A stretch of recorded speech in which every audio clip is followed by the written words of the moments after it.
Climate change is one of the most important issues facing us today. Scientists have shown that, starting with the Industrial Revolution, our increasing use of fossil fuels is increasing the warmth of planet Earth.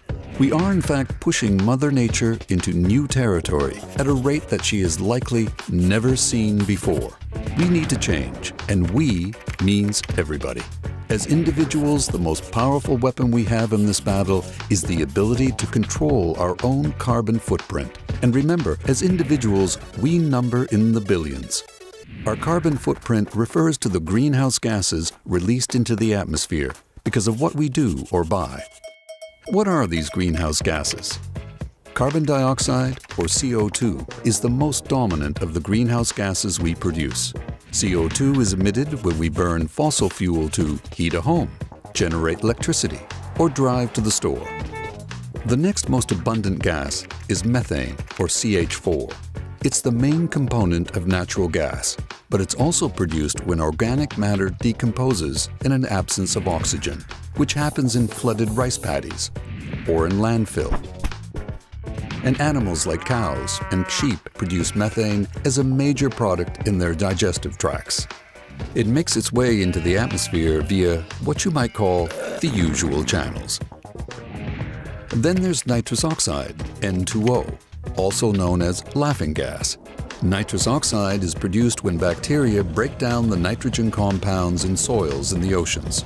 The use of nitrogen fertilizers in farming is increasing the rate at which nitrous oxide is being added to the atmosphere.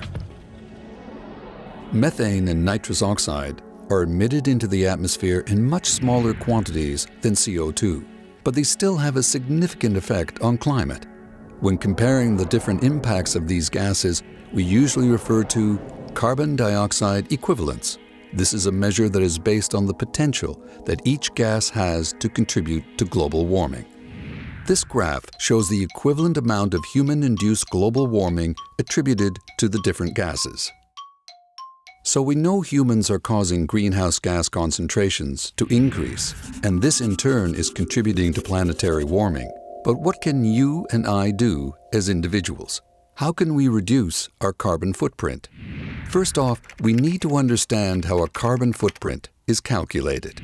Let's look at sending a text message. Direct climate change impacts occur when we use a product, in this case my cell phone, to write a text message, and the recipient's phone to read it. This requires the use of electricity. If that electricity was generated by burning coal or natural gas, the text message has a carbon footprint. Indirect impacts occur during the production and distribution of the cell phones. For example, fossil fuels may have been used to supply power to the phone factory and then to transport the phone to the retailer. And then if I drove out to the mall to buy it, well, as you can imagine, calculating the carbon footprint of an action can be challenging. But just being able to make informed decisions when choosing one activity over another is what's really important. For example, I knew that sending a text message was greener than driving across town to share my news. In British Columbia, our households account for 1/3 of greenhouse gas emissions. Let's look at some of the choices we can make to reduce that carbon footprint. Food production and consumption are large contributors to greenhouse gas emissions. When shopping, consider these 3 factors. How was it produced? From where did it come? And how did it get here? The term food miles is often used to describe the potential greenhouse gas impact of agricultural products. Generally speaking, locally produced foods are associated with fewer food miles. Foods that arrive by air have a much higher carbon footprint than those that arrive by ship. Likewise, produce that has been grown in heated greenhouses also has a high carbon footprint. Meat and dairy products have high carbon footprints because of the methane produced by cattle, and if there's deforestation to provide grazing land. But surprisingly, the easiest way to reduce greenhouse gas emissions associated with our food supply isn't watching what we consume. Instead, it's reducing what we don't consume. According to the Food Waste in Canada study, an estimated 40% of food is wasted after leaving the farm. Methane may be emitted when waste food decays in the landfills, so discarding food makes total emissions in the production and consumption cycle even worse. So, plant a garden, buy local, and eat your leftovers. Okay, so we know about the impact when food is flown to its destination. Well, we can be part of that same problem. Tourism accounts for an estimated 5% of global greenhouse gas emissions, and air travel is the most significant contributor to that percentage. Taking off and landing uses the most fuel, so booking multiple hops will emit more greenhouse gases. Based on average ridership, a train is usually the greenest mode of transportation, followed by an automobile carrying multiple passengers. However, if we include emissions associated with building infrastructure like rail lines and roads, the actual carbon footprint of a vacation can increase significantly.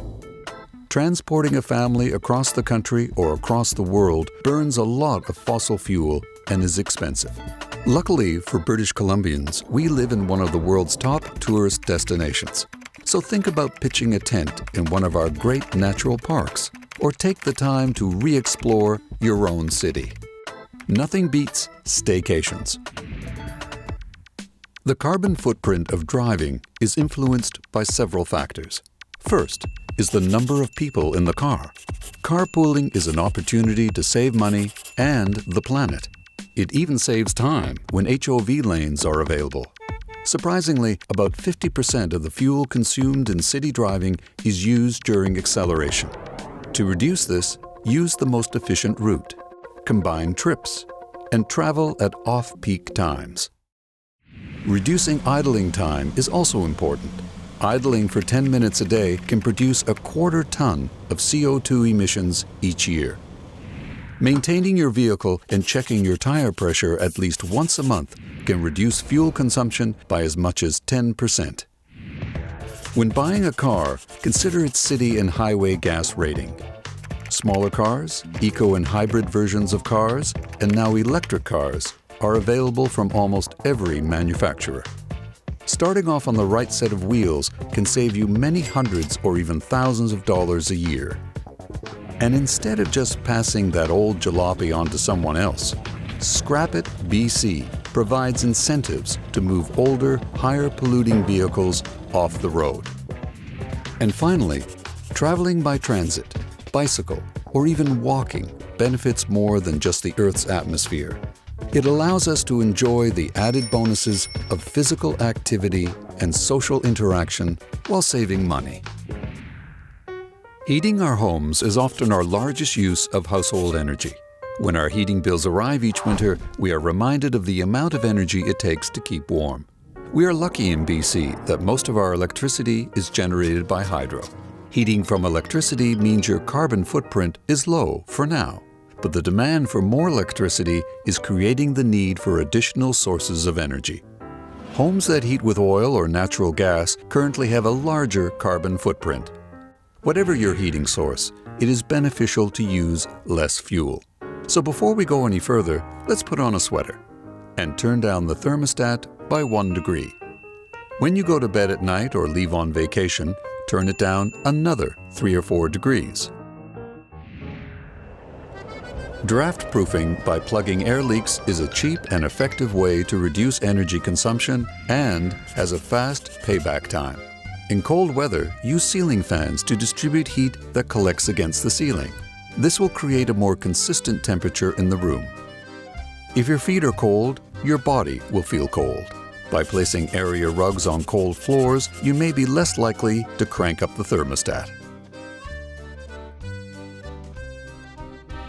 Making informed choices about transportation, food, and energy use at home is one of the best opportunities we have as individuals to reduce our carbon footprint.